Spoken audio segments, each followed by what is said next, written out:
lunch break, so it's just a little 30-minute class, a little express class. We're going to start seated. If you like, you can sit up on the edge of a blanket or a block so that your hips are a little higher. And then you can sit in a simple cross-legged position. You can get a little fancier if you want to do a little half lotus. We're going to take some nice deep breaths. So rest your arms in a comfortable way. You can close your eyes. Essentially, we're just going to try to focus on the breath for a few moments so we can let go of any little threads of stuff we've been working on today.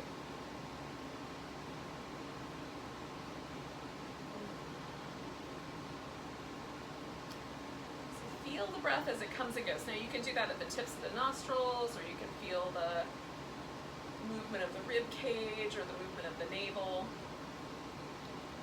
how the breath feels up and down your spine, or all of the above. Just pick one for each breath.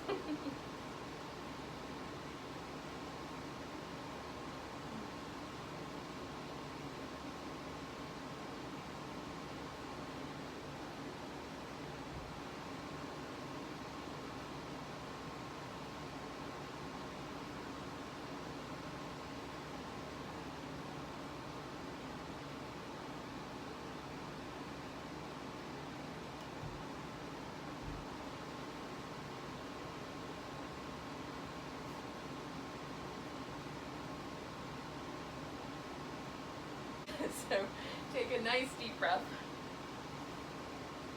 Let go with a big. So we're going to move the spine a little bit. We're going to take it through, kind of tilt the pelvis forward, take your shoulders a little wider so it turns into almost like a little cobra on your seat, and then round your back so that it goes back into a little cat. So just swinging forward and back through those two shapes. You can loosen the legs up if that's helpful. I like to really draw the elbows back. So we're letting the pelvis tilt and then just responding with the spine. One more.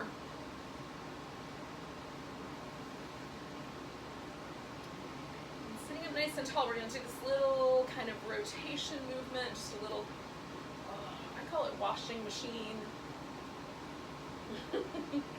Now, whichever leg is the one that's in the front or on the top, that's the way we're going to pause. So you just turn towards that leg, you can grab it with your hand, put your other arm in a position that feels kind of tall, and then you can turn your head the opposite direction or into the twist as you see fit.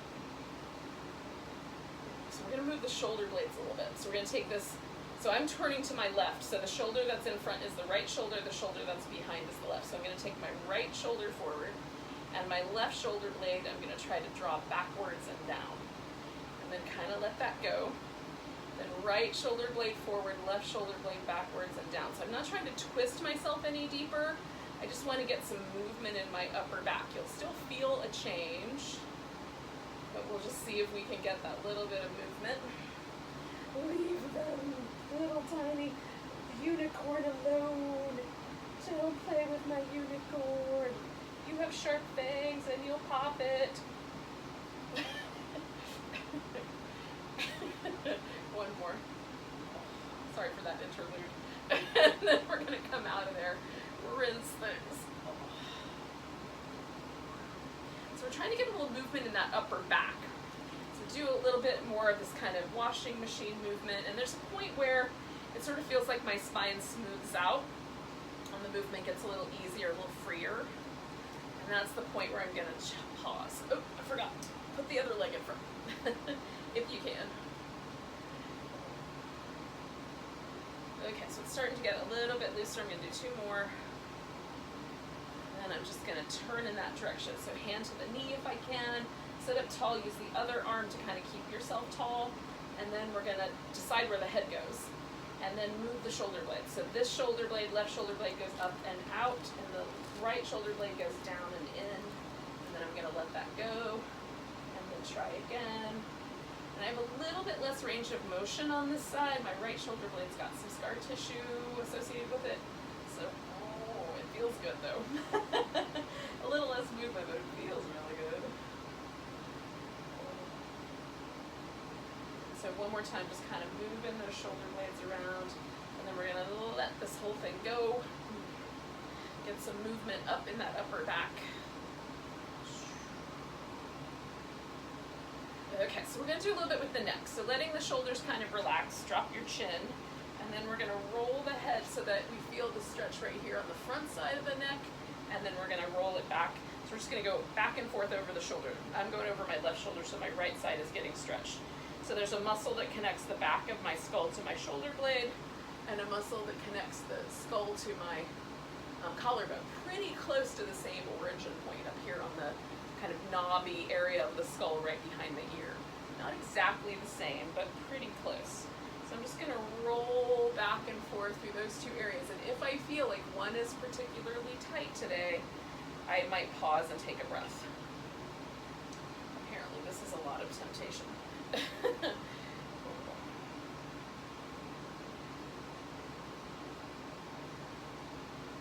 so I'm going to do one more breath over this shoulder.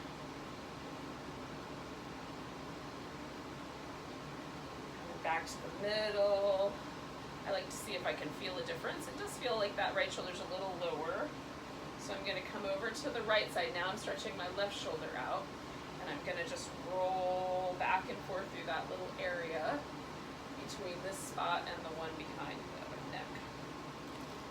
Be gentle with your neck. There's a lot of reason to respect it. There's tons of nerves that come out of the skull, through the neck, and down through the arm, along with everywhere else in the body. So just being respectful of that notion and kind of orienting ourselves to these two muscles more than anything else. So I'm going to do one more. And I often find an interesting correspondence. So we're going to let the head kind of float back. So like, for example, often it's probably the way that I sleep, but often this right sternocleidomastoid muscle in the front is tighter, and then the muscle here in the back, the levator scapulae, is tighter. So these two balance each other out, and then these two balance each other out. So they stabilize the head on the vertebrae of the neck. And so that, just kind of noticing patterns like that can be helpful to helping you kind of undo some of the tension. So we're hunching the shoulders up to the ears, and then just letting them drop. Hunching them up, let them drop. And then one more time. Okay. So we're going to come up and go to downward dog. Now for some reason downward dog's not in your wheelhouse today. An all-fours position or a child's pose would be fine. If downward dog's available to you, go ahead and tuck your toes and head into it. Now, I'm going to take my feet on the wide end of the spectrum, and then leaving some weight in my arms, I'm going to move my shoulder blades up and down my back. So there's a lot of notions about where your shoulder blades should go, but I think you'll find it. So if your hands are about shoulder distance apart, you're going to find a spot that feels like your shoulder blade secures best to your back, and that's what we're looking for. And then letting that stay, and your head stay mostly relaxed, ease the weight back into the legs a little bit. Now with wider legs, I can sink my heels. If I bring my feet in a little closer, it's harder to do. So you can also do a little side to side sway.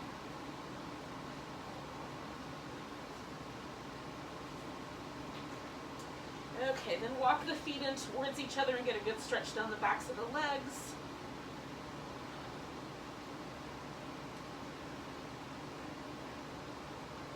And then when you're ready, walk yourself into a forward bend. Now again, I'm going to go for a wider leg, and I'm going to bend the knees almost into a squat. So that when I hang over here, it feels like my back is able to really just cascade, and the hips are pretty stable and the hamstrings aren't being overly pulled on. So I'm going to come up halfway, straighten out the legs, then come to that bent knee position and hang. Walk over to the left side. So I'm leaning over the left leg. Then I'm going to try to straighten that left leg and bend the right knee a little more. And then vice versa, straighten the right knee, bend the left. So left leg straighter, right leg bent. Right leg straighter, left leg bent. And then one more time. Kindly stretching your hamstrings as much as they say is okay, because we're also kind of getting a little inner bit to the inner thighs. Come back to the center, bend the knees, hang, come up halfway, then be a little taller, bend the knees, hang over, roll, like kind of weave your way or lean over to the right. So left leg straight, right knee bent, right leg straight, left knee bent. So just alternating between those two.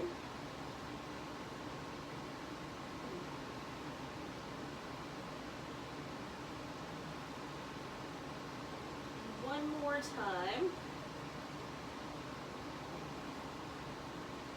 And then I'm going to bend both knees and come back to the center and come up halfway, straightening out the legs, come up the rest of the way.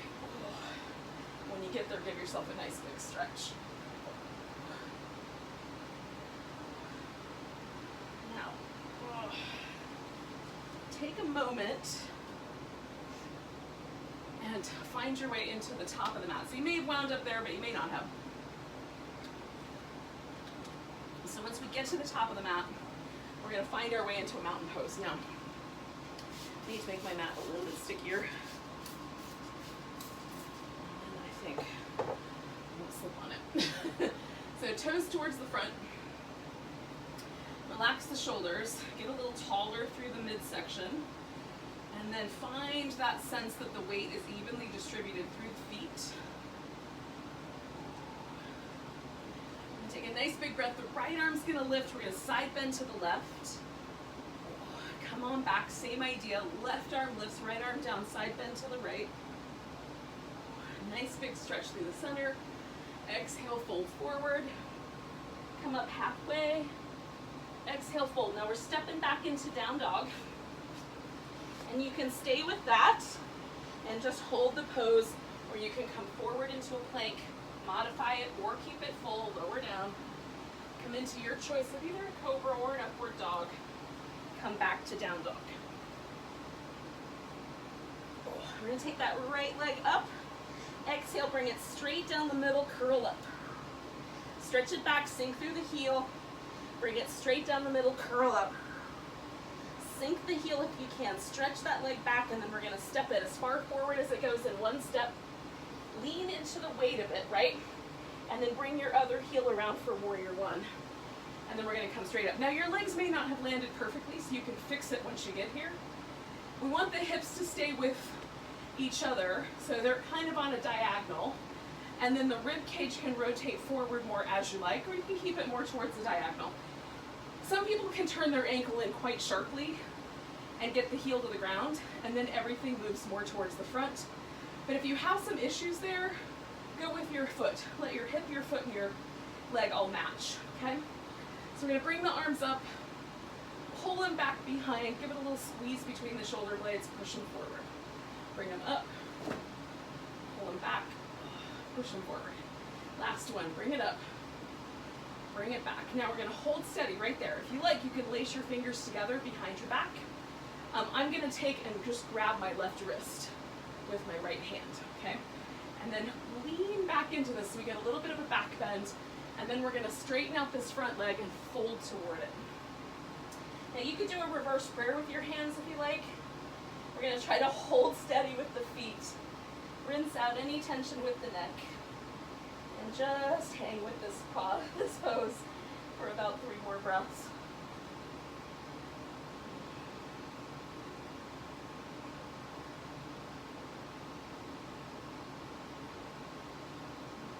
Release your arms, shake them out, bend your front knee a little bit, and then we're going to take the hands to the mat and step back to down dog.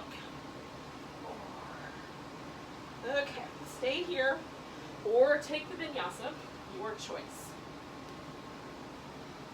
Just do it with control and with strength, whichever way you need to do it. Okay, so we're going to take that right leg up, bring it in, curl up around it, stretch it back, bring it in, curl up around it, stretch it back one more time, bring it in, curl up around it, stretch back, pause there, hold if you can, and then step that leg forward, weight on that right leg, bring your left heel to the ground, and then we'll come on up, and hopefully we wind up somewhere near a warrior one.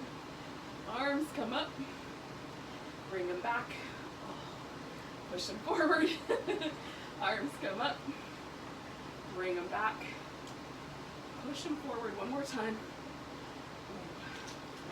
All right, so we're going around behind the back. So last time I held my right wrist, so this time I'm going to hold, I held my left wrist, so this time I'm going to hold my right. And then we're going to straighten out this front leg and fold toward it some amount. So letting your body settle in, breathing.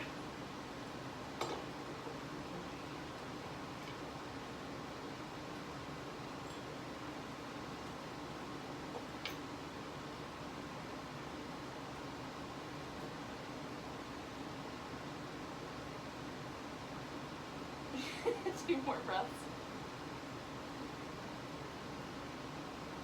So we're going to let go of the arms, give it a little rinse. We're going to step up to the top of the mat. So coming up, come up halfway, fold, come all the way to standing. Nice big stretch. And then bring yourself to your mountain pose. Now, check and see if your mountain pose feels a little different than it did the first time. The body feels a little bit more alive or a little bit more interesting. So we're going to shift the weight into the left leg and we're going to bring the right leg into a balancing pose. I'm going to start with a tree, but you could do a dancer or an eagle or something else. If you fall, catch, and then start again. Some days are harder to balance than others.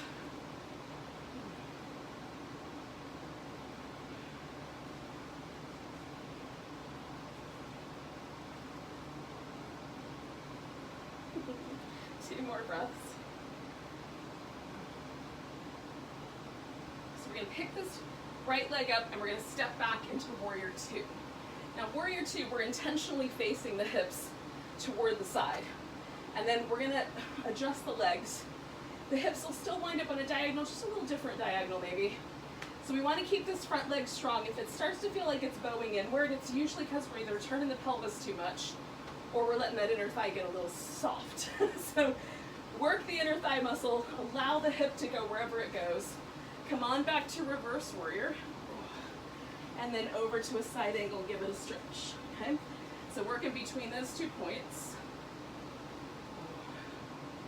And over.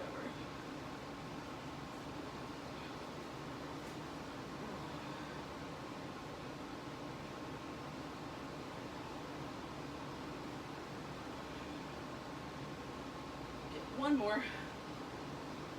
Now we're going to straighten out the front leg and come into triangle pose. And you might use a block or something else, or you might just put your hand on your ankle or on the floor or float it up. Sometimes I have to change the angles a little bit to make triangle more happy. Don't be afraid to do that.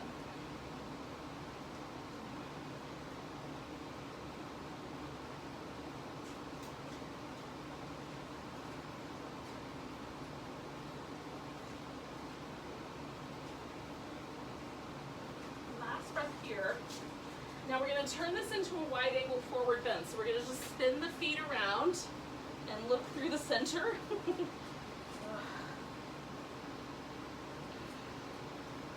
Rinse out your neck a bit. If there's any binding in your knees, turn your feet out a notch. And we're going to come up halfway. We're going to turn back towards the front and step back up, and then come up halfway, and fold, and then all the way to standing. Sometimes I need that extra bit of vocal quality to get myself all the way up there. So then feel. Now we did some stuff on one side we haven't done on the other yet, so see if there's a difference. And then we're going to take our balancing pose into the opposite leg, so onto the right leg. A tree or a dancer or whatever you picked for yourself.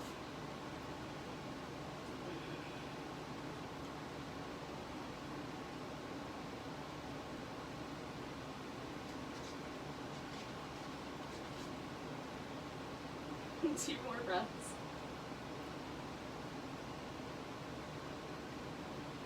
Okay, so we're going to pick up this leg and step back and find our Warrior Two. And again, play with it till your hips feel just right. And then we'll come back to reverse and over to side angle and back to reverse Hold on, I have to rescue my salad from my coworkers. That is not for you. That's Mama's. They're way too curious for their own good. Coming back. And over.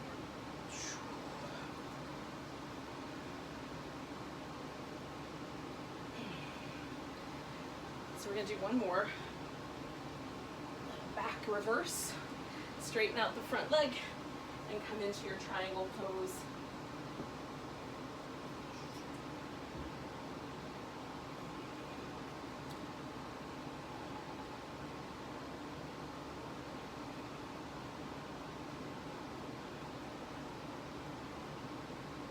And don't be afraid to kind of change things up. Feel how the body is sort of meant to be aligned and follow your natural kind of body mechanics rather than notions that you might have about the pose. We're going to bend this knee, spin everything around, and maybe the toes point forward, maybe they point out a little bit, and then again fold. Now I'm going to walk my hands out. I don't know if I can, let me back up a little bit. So walk the hands up quite far, so it's almost like downward dog, but shift the weight back into the legs and let your upper body kind of relax into that if you've got room for it.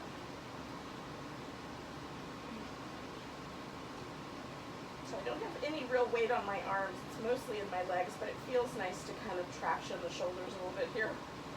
A little hyperextension. With weight on it, that's tricky, but without a lot of weight on it, it's kind of nice. Okay, so we're going to walk around into downward dog. And then from downward dog, we'll come onto the belly. So, hands high so that the top of the shoulder's a little bit farther back than the top of the fingers. Press your legs into the ground. Lift into a cobra with your back muscles, pull your collarbones wide. Come on down, slide the hands back about an inch. Press your palms into the floor. Press your legs into the floor. Come up, pull the collarbones wide. Coming back down one more time. Hands back a little farther. Palms nice and firm. Lift, draw the shoulder blades in, the collarbones out. And then we're gonna just slip our elbows right up in front of us into a sphinx. Now keep reaching back through your legs and try to open up the hip flexors at the front of your thighs. So sometimes bending the knee and wiggling gives me a little bit more room there, stretches them out a notch. Woo. I'm going to take 2 more breaths here.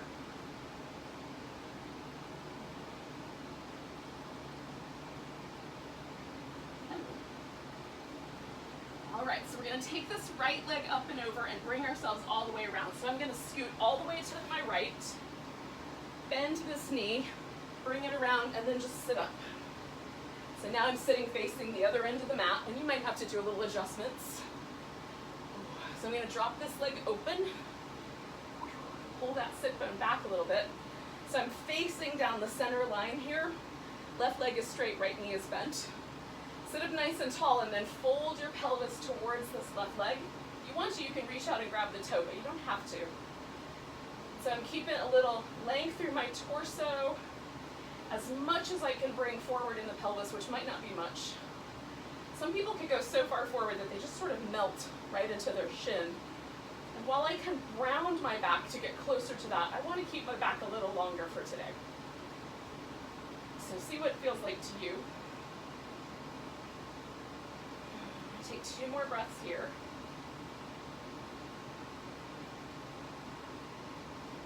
Okay, so we're going to come up. We're going to do a side bend. So I'm going to open the right side a little bit so I get a little more diagonally situated, and then side bend out over this left leg. So I'm stretching out my right side.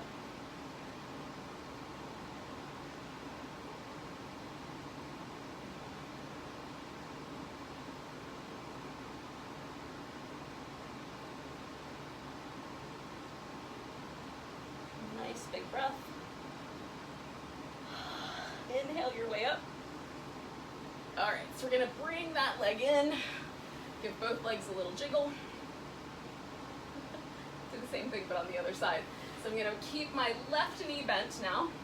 right leg is going to be stretched out straight, and I just pull that right sit bone back a little bit so it feels like it sort of orients me or turns me towards the right leg a notch.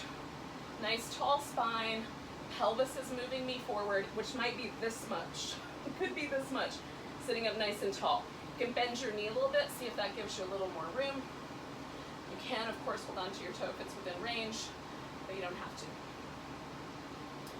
It's a nice tall length in your spine. Keep breathing. Activate this leg. Like, try to lift your kneecap up a little bit so your hamstrings get the message to let go.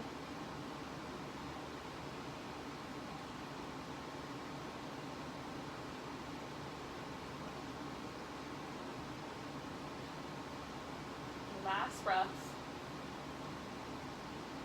I'm going to come up on an inhale, and we're just going to open this a little wider. So taking that right leg out, so it's like a little more like a V, and then wide or side.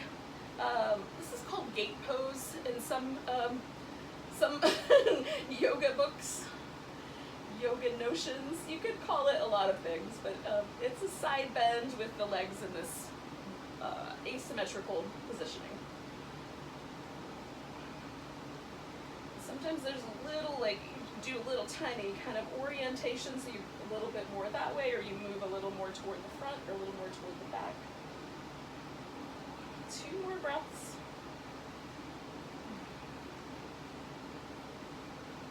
And we're going to come all the way up.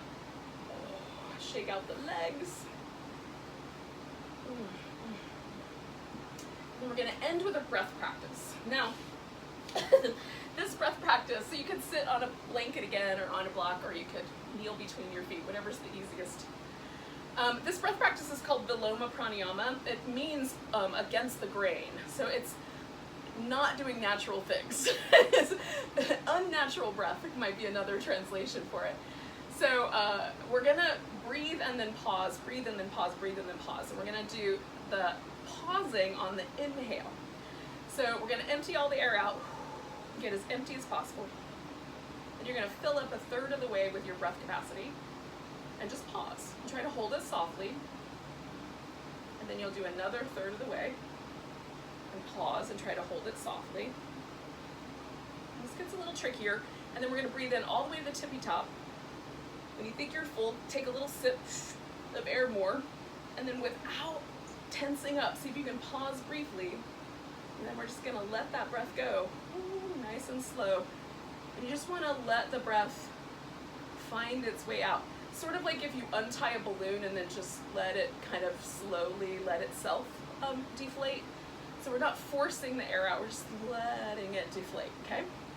And so active inhale, really passive exhale. Take a breath in between each round, just to kind of clear the slate, or erase the slate, and then we'll try again. So all the air out, inhale 1/3, and pause. And then do another 1/3, and pause. Relax your face if you can. And then we're gonna go right up to the tippy top. Maybe a little extra sip. Pause and try to relax, and then let it all go. Again, rather than trying to force the air out, we're just letting it come out. Do a breath in between. We're gonna do 2 more rounds, but you're gonna time it on your own.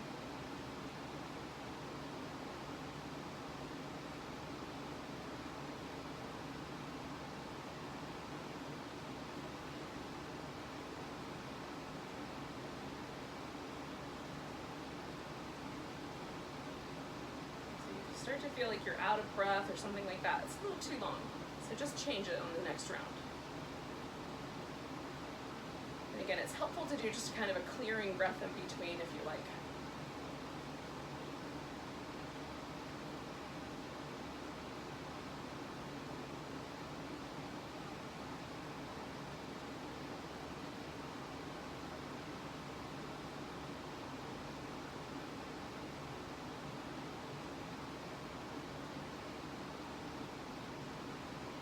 Done with that exhale from the second one,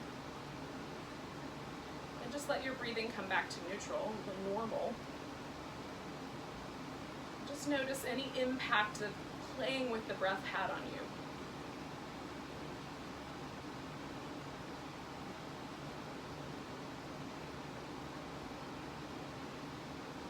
Sometimes this breath makes me feel a little more alert. Sometimes it makes me feel a little bit more peaceful. And probably that's just breath awareness in general. But just notice what it does for you. And then if you like it, you can put it into your, I like it because it makes me notice where I carry tension when I'm breathing. So if you like it, you can put it in your pocket and take it with you and do it on your own. So thank you for joining me today for a little lunchtime vinyasa. Let's take a big breath together and let it go. Namaste.